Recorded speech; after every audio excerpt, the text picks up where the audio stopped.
This Oxford United side continues to impress, and this win today is arguably the most impressive of the season. Hello everybody and welcome back to another review of another Oxford United game. Today the U's were on the road. They were away at Stevenage at a top of the table clash as second played against third, and a real clash of styles, if you like, as well. I was fascinated how this game was going to pan out, and all week I was just thinking this is going to be a very, very tough game. And it certainly was a very difficult game, and it asked a lot of questions of this Oxford United side. But I tell you what, the boys stood up to it, and the boys came away with an amazing victory. It finished Stevenage 1, Oxford United 3. And Oxford have had wins away at Derby, they've had wins away at Barnsley, but I would argue that this is the most impressive win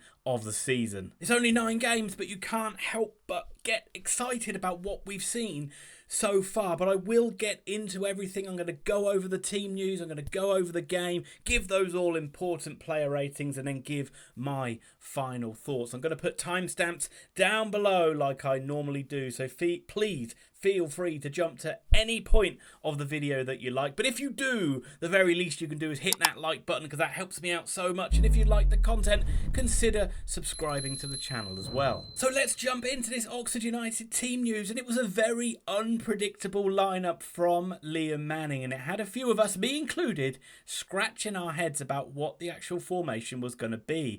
Because for the first time this season, Oxford actually lined up with wing-backs and with 3 centre-halves. It's the first time we've seen that under Manning, and obviously it's the first time we've seen that this season.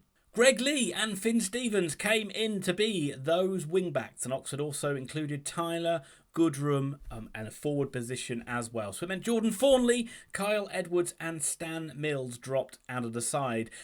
All Oxford fans wanted to see more of Edwards after what he has shown so far, but he has had to come out of the side with a slight hamstring injury. They have said it's slight. We don't know how bad it is. We don't know if that rules him out of the game for Shrewsbury, but hopefully he will be back very soon. And another guy who's still out of the side is Mark Harris. He's serving the final game of his 3-match ban, but it was good news because Gatlin O'Donkor is back from injury and he returned to the bench. Moving on to Stevenage now, and Borough have started the season brilliantly, and they've made a real mockery of me in my pre-season predictions, as I had Stevenage tipped for relegation. I can tell you right now, they will be nowhere near it. Wow, that was such a bad take from me. But Steve Evans, he has assembled a really good squad, and love him or hate him, this Stevenage side is a very good team, and started the day just behind Oxford United in the table in 3rd place, level on points. Steve Evans made 3 changes from the side that beat Cheltenham last weekend, and look, it's a Stevenage side. We talked about a styles clash in this game, and Stevenage are going to be direct, they're going to be aggressive, they're going to just continually bombard Oxford with balls into the box. But the likes of Carr, Pierre Gianni, Jordan Roberts, Jamie Reid, they've all started the season really well for Stevenage, and you've got a few ex-Oxford players in that side as well. Starting up front is Kane Hemmings, and also on the bench you've got Alex McDonald and Jake Forster-Caskey. Very lively start to this game, and both sides trying to get on the front foot early doors. Stevenage is getting out the traps really quickly. Oxford played 1-2 nice moves early on in this game, but it was Gregg Leigh, foreshadowing for this game, who had the first chance of the game. It was from a Brannigan free kick, and Leigh, such a good athlete, so good in the air, got a free header on it. Should have done better, but we'll forgive him for what happened later on in the game, but he did head this one wide. And Stevenage started to crank up the pressure. 10 minutes into the game, they already had a number of corners, a number of throw-ins which they bombarded into the area, and any chance they had the ball wide, they would just throw this ball into the box. It's a constant examination for this Oxford United defence. 12 minutes into the game, and Stevenage had their first chance, and a really good one, and it was Elliott Moore who saved Oxford United on this occasion with a superb header away off the line. It was Pierre Gianu who won the header. Beadle not doing great on this corner, kind of got caught under the flight of it. Pierre Giani's header was going in, and it meant that Elliott Moore had to produce a superb header off the line to keep Oxford level, but it didn't stay level for long, as just 3 minutes later Stevenage did take the lead. The ball over the top, and Kane Hemmings got away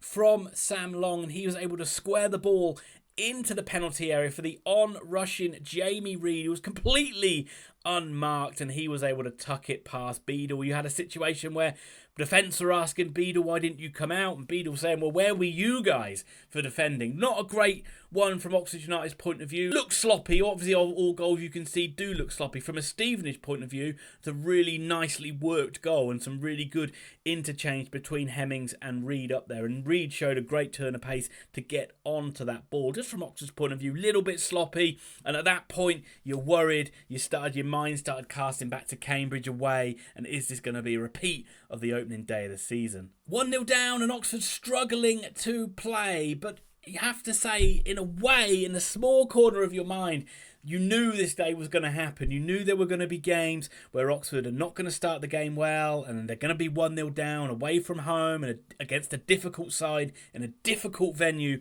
And you wanted to see how Oxford could rise to that challenge if they could turn this game around. And we know that they did, and it started almost straight away after that goal.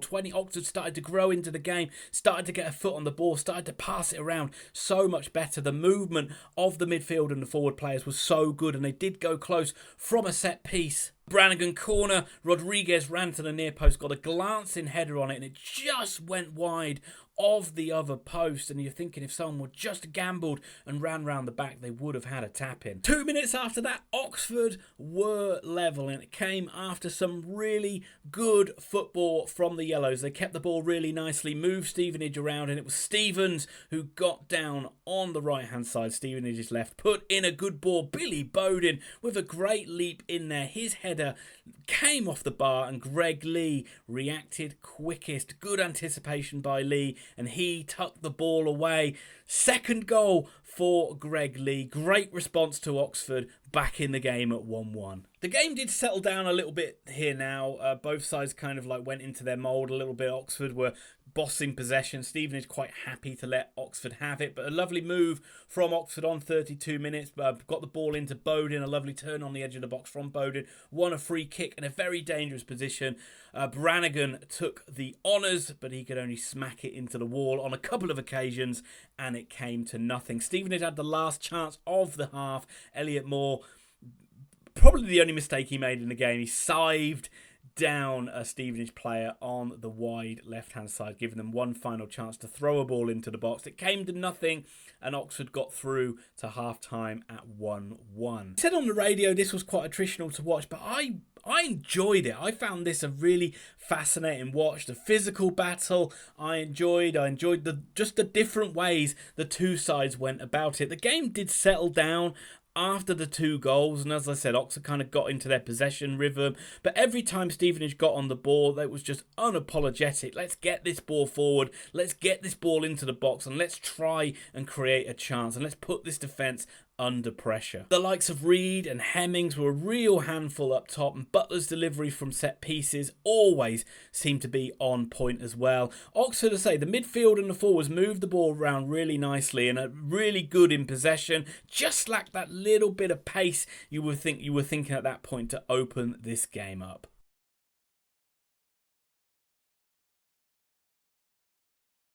Just 2 minutes into the second half, and Oxford had a great chance to go 2-1 up in this one. Good work by Rodriguez and Bowden, and Sweeney was dilly-dallying on the ball, and they were able to rob him, and Billy Bowden was effectively clean through on goal. He got to the edge of the area, and his shot was not good enough. He put it wide, and he should have at very least hit the target from there. But Oxford were looking pretty good in this second half, and on 55 minutes they took the lead, and it was Oxford scoring a very Stevenage-style goal. There was a throw-in wide on the right-hand side, and Stevenage just let the ball bounce right the way through to Gregg Leigh. Gregg Leigh still had a lot of work to do. He picks this ball up, he's got his back to goal, and he turns and just smashes it into the back of the net. Gregg Leigh, you absolute superstar, puts Oxford United 2-1 up. What a great hit from Leigh. 2 goals for him in this game.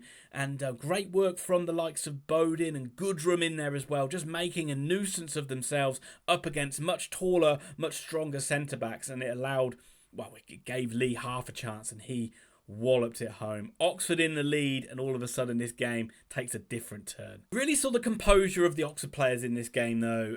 In the first half, and there's times in the second half as well.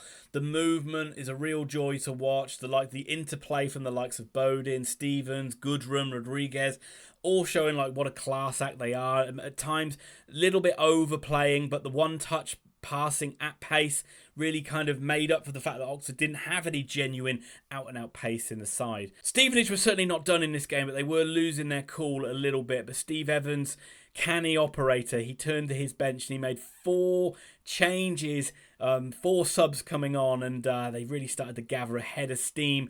Oxford looking a bit tired with like 15 minutes to go, and that constant barrage was starting to take its toll on this Oxford United back line. Even just like long balls forward was starting to cause a few problems, some underhit back passes, some indecision in the back line as well. And on 76 minutes, again it's a long ball forward.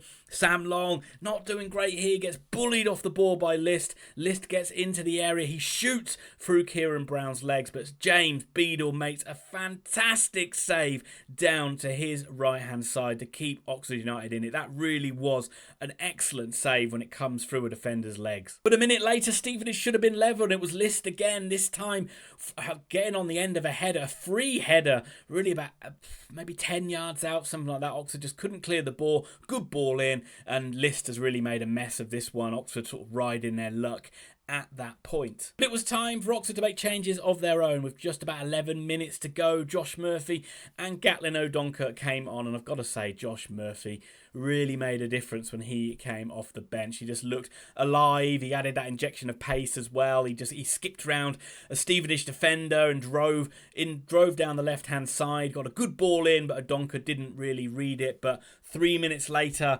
Murphy did get the assist for Oxford's 3rd goal, the decisive goal in this game. Again, Stevenage being a bit slack really from a set piece. Oxford allowed to take a short corner, and Murphy's just allowed to travel along the byline into the area. He rides a challenge, still got the ball, and he's just able to dink the ball across to Elliott Moore, who runs in to score his 1st goal of the season. The skipper on the score sheet, signed a new contract in the week as well. What a great week for Elliott Moore. Fitting that he got the winning goal in this one. Well, the decisive goal in this one. Just a minute later, Murphy gets on the end of a back pass, and you're thinking he's going to make it 4-1, but he's still waiting for his first Oxford United goal, and he was too tight of an angle when he took it round the keeper. He was at the byline, and Stevenage were able to get men back and get it out for a corner. Stevenage kept pushing, Stevenage kept probing. A Long committed a foul on the edge of the box, giving Stevenage a chance to get the ball into the box again, but it was headed wide. We moved into 7 minutes of added on time. Josh McEachran came on and nearly scored an own goal with pretty much his first touch. But apart from that, there were no other scares, and Oxford come away from the Lamex with an extremely impressive 3-1 win. And as you can tell, and as every Oxford United fan should be, delighted with this result. But let's move on to those all-important player ratings, and let's start with James Beadle in goal, and I'm going to give Beadle an 8. Yes, he didn't keep a clean sheet, and there were a couple of worrying moments, but I think generally his handling was really good. I think his play out from the back was really good, and he made one key save in this game to keep Oxford 2-1 ahead. Sam Long is next, and Sam Long gets a 6. I don't do half grades, and I probably would have put him at a 6.5, but I don't do half grades, so I'm going to have to mark him down to a 6. I thought he really struggled out there today. He kept at it, and he did make his player's part, and every Oxford United defender had to work extremely hard in this game. There were just a couple of times where I thought Long didn't do great. For the first goal, I thought he could have done better. There was a time he was bullied off the ball in the second half as well. Look, it's certainly not a bad performance, but I'm going to give him a 6 out of 10. That's the same for Kieran Brown as well. I thought he was okay, but again, I thought there were times where he was a little bit bullied, a little bit like sloppy in his defensive work as well. I'm being really harsh and nitpicking here. I just thought those two didn't have the greatest of games, but I do think Elliott Moore had an exceptional game, and he gets an 8 out of 10. As I said, signed a new contract in the week. The skipper leading from the front, very physical game, and he stood up to all of that, dominating in the air, cleared his, very, very solid at the back, scored a goal as well. Elliott Moore gets an 8. Gregg Leigh gets a 9. Of course he gets a 9. Why am I not giving him a 10? I really don't know, but he gets a 9. 2 goals, a second one, an absolute rocket of a goal out of nothing, really. He's made that goal out of no more than a half a chance, and the first goal, a very, very opportunistic play, gambled in there and got again. Those are the sort of goals Oxford United need to score more of. But playing in that wing-back role, I think he showed a lot of versatility. He got forward whenever he could and did a very good job of covering at the back as well. 9 out of 10 for Gregg Leigh. Let's not underestimate how good he is in the air as well. Finn Stevens, just a solid player, isn't he? He just goes about his work, no dramas from him. I thought defensively he did really well. He got an assist in there for the first goal as well. Kind of an assist. He played a big part in it. 7 out of 10 for Finn Stevens. Just really very, very impressed with him so far. In the fact, he's a young man and he's come in and he's just looked solid as a rock. Marcus McGuane gets an 8. Just another superb performance from Marcus McGuane. When he had to roll his sleeves up and do all the dirty stuff, he's quite comfortable doing that. When he could get his foot on the ball and just play composed passing, he was good at that. Couple of times he nearly hit an underhit back pass to Beadle, but Beadle bailed him out of jail a couple of times. And then when he's got an opportunity to drive forward, he can do that as well. And just almost like a Rolls Royce of a player at times. Marcus McGuane gets almost his obligatory good rating of 8 out of 10. But I thought Brannigan was fantastic today. I thought he really... This was a game for Brannigan to show what he was all about, really. And I thought he bossed that midfield at times. He made so many good little blocks, good little interceptions, times where defenders were dragged out of play. It was always seemed to be Brannigan covering in behind to snuff out the tackle or snuff out the attack. Going forward pretty good rake of passing. I thought his set pieces were pretty good today, and just the only thing that was just lacking from Branners was the goal. But I thought really good performance in midfield from both midfielders. But Brannigan also gets an 8. Ruben Rodriguez gets an 8 as well. I thought once again his work rate was superb. Once again his passing and his movement was superb. There was just one time where he kind of got in behind, where he chose to just Cruyff turn to try and dummy a defender, where you're just thinking, just take the ball forward and have a shot at goal. It's a little bit frustrating, but I thought, following on from last week where he had his best game in an Oxford shirt, I thought he had another excellent performance, and I'm going to give him an 8 out of 10. Tyler Goodrum gets a 7 out of 10. I thought it was a good performance from Tyler Goodrum. He started it a little bit shaky, trying to be a little bit cute in possession and got caught in possession early on, but he stood up to the battle of this game. When you look at it, you might think this is the sort of game where he would go missing, but no, he stands up for it. He puts himself about. He's physical on the ball as well. He doesn't allow himself to just be bullied out there, and I thought his passing was exceptional, and his work rate was exceptional as well. He gets a 7 out of 10, and Bowden gets a 7 out of 10 as well. His work rate again was exceptional. I thought he was a tireless worker up there.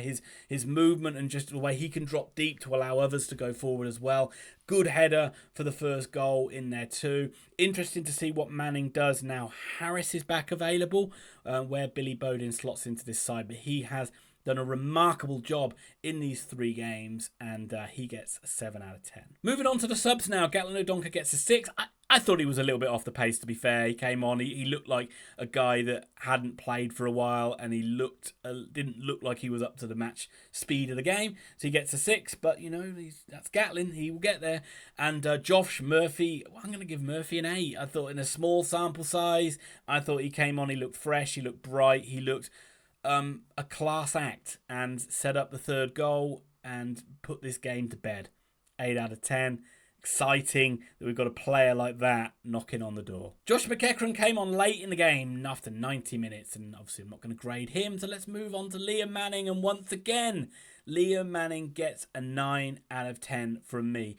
Question marks before the start of the game with the team selection, with the likes of Thornley not playing, with the likes of Negru not playing that wing-back system, looking at it not having a huge amount of pace. But I tell you what, this Oxford United side answered those question. And it was almost like he was coaching the team at times from the sidelines as well, just making sure everyone was kept the shape, kept the discipline. I thought Oxford's discipline was good today. That all comes from Manning as well. And it's just, how impressive is it now that we've got another system and another style that we can fall back to, and now that we can play in. And I just tell you, like, this, everybody thought this was going to be a really hard game, and there's a lot of people that would have said if we can come out with a point from this one, that'll be a good, hard fought point. But we've come here, Manning's tweaked it and changed it, and we've come away with all three. What a job he's doing. 9 out of 10. And that brings me on to my final thoughts, and let's start with the home side. Let's start with Stevenage. And if there's any Stevenage fans out there watching this, firstly, thank you for getting to this point of the video, and I'm really interested to know your comments on what you thought of the game. I was very impressed with your side, and last weekend we played an Exeter side who were very possession based and kept the ball really well, and I thought that they were impressive in what they did, but they lacked a cutting edge. The Stevenage side, you could not make that argument about them. They looked dangerous. They looked like they got a method of playing. All the players looked like they bought into it, and I would say you're going to have a really good season. It was a constant physical test, a constant assault on our goal, really, with balls coming into the box, long balls played forward, players running down the channels, and you have to stand up physically and mentally to this Stevenage side. And I think that's a testament to the recruitment that Steve Evans has done, and that's a testament to the way Steve Evans has set up his side. And I think that you're going to have a very good season. And you know, I was really wrong about how I called your side at the start of the year, and I want to know if you think that your side can make a charge, stay this high at the table, make a playoff push, or what you think the overall goal is going to be. And that moves me on to Oxford United, and literally just what I said about Stevenage, I'm going to say that is what has impressed me most about this Oxford United performance. You cannot understate how difficult this game felt before the start of it. You just knew this game was going to be tricky. You know, it was a tight ground. You know, Stevenage are going to make the game difficult. They know they're going to try and get in Oxford's face and stop us playing football. And you're just wondering, can Oxford find a way to win? Can Oxford find a way to flourish? Or is it going to be like the Cambridge game on the opening day of the season, where we just get picked off with a couple of goals, they shut up shop, and we just can't make anything happen? But we've seen that now. We've seen that Oxford can respond. We've seen that they can go a goal down and come back. We've shown they can fight. We've shown they can roll the sleeves up and get involved with the muck and nettles of a game, which is, I enjoy that part of it as much as anything else. The fact that looking at this Oxford lineup and knowing that they're not going to be bullied out there is really encouraging. And while we had our predecessor, we may have just shut up shop and been happy with a 1-1 draw, we've got the industry and we've got the endeavour to go on and win this game. And we find a way to win from different areas. It's Gregg Leigh popping up with 2 goals. It's a goal from a set piece from Elliott Moore, which we haven't seen much of this season as well. And then you got the likes of Harris, who can come back into this side as well. We didn't have Edwards today. Didn't even see Mills today as well. So just everything is looking great at the moment. We're right up there challenging at the top of the league. It's still in its early infancy, but you just can't help but be impressed with what everything just looks like it's going in the right direction on the pitch, off the pitch. You're almost scared that something's going to go wrong. Again, this is going to be an interesting game when we go up against Shrewsbury on Tuesday, a side that are struggling a bit. They're going to try and make this game difficult as well. But you've got to think, if we can stand up to what Stevenage throw at us, we should be able to stand up to what Shrewsbury throw at us as well. But as always, Yellows fans, let me know your comments down below. Let me know what you think. If there's anything you didn't like, anything we can see we can improve on, anything that you would like to see Oxford do moving forward, or just if you just want to generally gush about how well we're doing, that's perfectly understandable. And of course, I love reading it because it's still so refreshing off what we went through last season. And that will just about do it from me. it goes without saying, enjoy your evening, or whenever you're watching this video, just enjoy it, Octa fans. It is going really well at the moment, and hopefully it will continue. I'll do a review of the Shrewsbury game on Tuesday evening. It might come out Tuesday night, it might come out Wednesday morning, depending on how much injury time and when the game finishes, blah-de-blah-de-blah-de. But that's enough from me. Thanks for supporting the channel. As always, I'll be back very soon.